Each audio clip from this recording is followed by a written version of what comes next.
কয়েকজন ব্যক্তি একটা সংস্কার করে দেবেন এটা আমি বিশ্বাস করি না।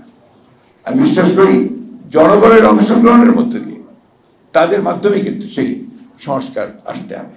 রাজনৈতিক দলগুলোর সঙ্গে এখন পর্যন্ত এই সরকারের সত্যিকার অর্থে কোনো এজেন্ডা ভিত্তিক কোনো আলোচনা হয়নি, কিন্তু রাজনীতি ছাড়া তো এটা হবে না। রাজনৈতিক দলগুলোর মতামত তো আনতে হবে।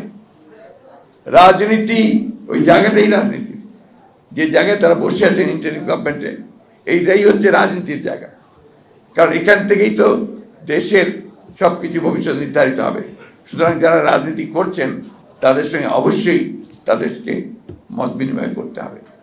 ছাত্র নেতৃবৃন্দ যারা আজকে সহযোগিতা করছেন তাদের কাছেও আমাদের অনুরোধ, আমরা যারা অনুরোধ রাখছি যে এই বিষয়গুলোকে অত্যন্ত গুরুত্বপূর্ণ সহকারে নিয়ে এই বিপ্লবকে যেন সুসংগত করা যায়, প্রতি বিপ্লব যেন না ঘটে, এবং ইতিমধ্যে যে চক্রান্ত রকম কথাবার্তা উঠে আসছে মানুষের মধ্যে, সেগুলোকে যেন আপনার প্রতিহত করা যায়, সেগুলোকে পরাজিত করে এই বিপ্লবের চেতনাকে যেন আমরা সমুন্নত রেখে একটা গণতান্ত্রিক বাংলাদেশের দিকে যেন এগিয়ে দিতে পারি, সেই বিষয়টা তাদেরকে সবসময় স্মরণ রাখতে হবে। আমি নির্বাচন কথার উপরে খুব জোর দিতে চাই, এবং যে সংস্কারের প্রশ্নটা এসছে সবসময় আসছে, সেই সংস্কারের ব্যাপারেও নির্বাচনটা অত্যন্ত গুরুত্বপূর্ণ। কারণ the final authority is the people. সেটা কীভাবে আসবে? সেটা অবশ্যই একটা নির্বাচিত পার্লামেন্টের মধ্য দিয়ে তাদের মাধ্যমে সেটাকে আসতে হবে, এর কোনো বিকল্প নেই। সুতরাং কয়েকজন ব্যক্তি একটা সংস্কার করে দেবেন এটা আমি বিশ্বাস করি না। আমি বিশ্বাস করি জনগণের অংশগ্রহণের মধ্য দিয়ে তাদের মাধ্যমে কিন্তু সেই সংস্কার আসতে হবে। আমরা বিশ্বাস করি যে আমাদের এখন যারা ইন্টারিম গভর্নমেন্টে কাজ করছেন তারা সবাই অত্যন্ত আন্তরিক, তারা যোগ্য মানুষ, কিন্তু আমরা এটাকে আরো ভিজিবল দেখতে চাই, আরো দৃশ্যমান দেখতে চাই।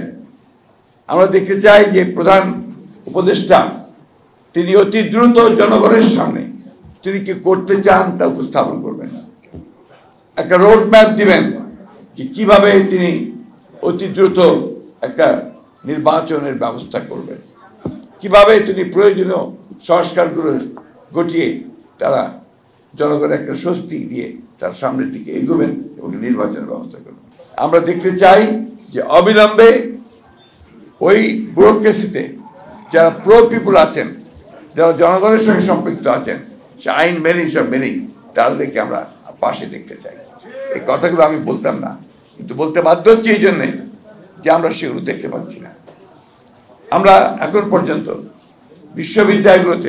বিদ্যালয়গুলোতে কোনো ভাইস চ্যান্সেলর নিয়োগ দেওয়া হয়নি, অথচ ভাইস চ্যান্সেলর ইতিমধ্যে রিজাইন করেছেন।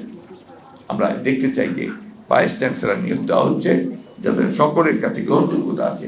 এই সমস্ত আমরা দেখতে চাই যে আইন শৃঙ্খলা পরিস্থিতি নিয়ন্ত্রণের ব্যাপারে তারা অত্যন্ত সচেষ্ট। এই ব্যাপারে আমরা তাদেরকে সর্বাত্মক সহযোগিতা দিয়েছি, দেব এবং এখনো দেব, সব রকম প্রতিশ্রুতি আমরা দিচ্ছি।